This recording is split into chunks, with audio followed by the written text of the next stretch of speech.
ഒരു ഭവനത്തിൽ ഭക്ഷണം കഴിക്കുവാനായിട്ട് ചെന്നു. ആ വീട്ടിലെ ഗൃഹനാഥൻ ഒരു ബാങ്കിലെ അസിസ്റ്റൻ്റ് മാനേജരാണ്. ഗൃഹനായിക ഒരു അധ്യാപികയാണ്.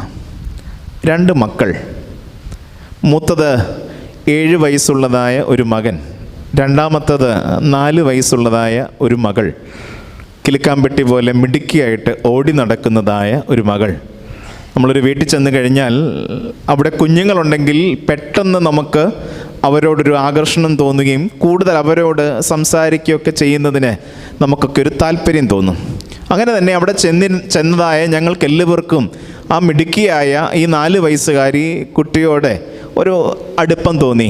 അവൾ ഞങ്ങളോടൊക്കെ വന്ന് വർത്തമാനം പറയുകയും സ്നേഹം പങ്കുവെക്കുകയും ഒക്കെ ചെയ്യുകയാണ്. അങ്ങനെ ഒരു അല്പം കുശല വർത്തമാനങ്ങളൊക്കെ പറഞ്ഞതിൻ്റെ ശേഷം ഭക്ഷണം കഴിക്കുവാനായിട്ട് ഞങ്ങളിരുന്നു. ഭക്ഷണം കഴിക്കുവാനായിട്ട് ഡൈനിങ് ടേബിൾ